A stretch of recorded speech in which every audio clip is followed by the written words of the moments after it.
In 2018, let's not be hearers only, but doers. So if Jesus is Lord, the application is obey what he says. Let's not be hearers only, but doers.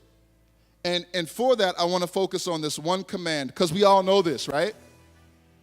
Everybody knows Matthew 28. We're going to start at verse 18.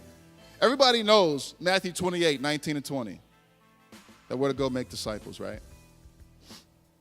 I'm talking to our body right here. This body of believers. That we are to go and make disciples. Matthew 28. I guess I should turn there. Starting at verse 18. And it says, and Jesus came and said to them, all authority in heaven and on earth has been given to me. Yo, Jesus is Lord. All authority, okay? All, right? So when Polycarp says, you know what, I can't rock with that. I can't say Caesar is Lord, because he's not. My Jesus is. My Jesus is Lord. I won't bow. So he says, all authority has been given to him, right? And then he says, go therefore, because I have all authority, now you go and make disciples of all nations, baptizing them in the name of the Father and of the Son and of the Holy Spirit, teaching them to observe all that I have commanded you. And behold, I am with you always to the end of the age. He says, go make disciples, okay? A disciple is really, it's somebody who is learning. It's somebody who is sitting at the feet of a teacher.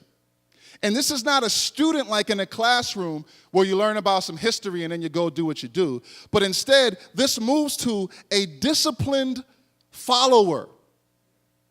Another way for saying the disciple would be saying the follower. And if you follow somebody, you got to go the same direction they're going. All right? So, he says, go make disciples or go make more followers. And then he clarifies that by saying, teaching them, after you baptize them, they come to me, they come to faith in me, they're born again.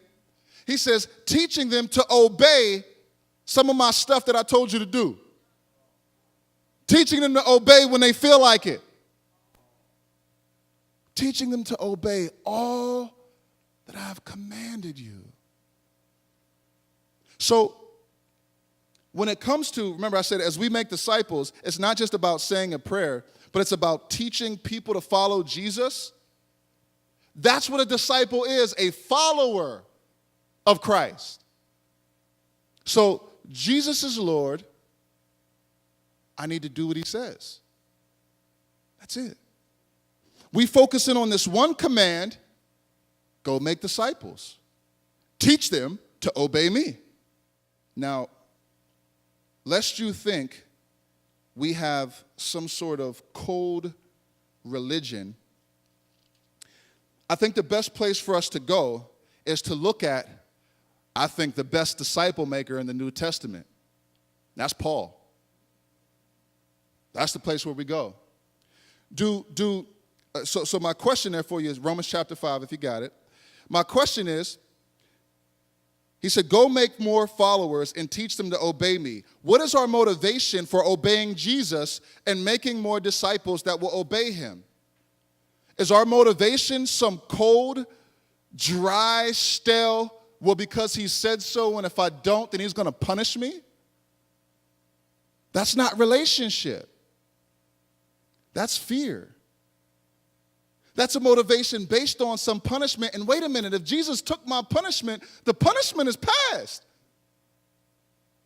I'm in this new relationship with him.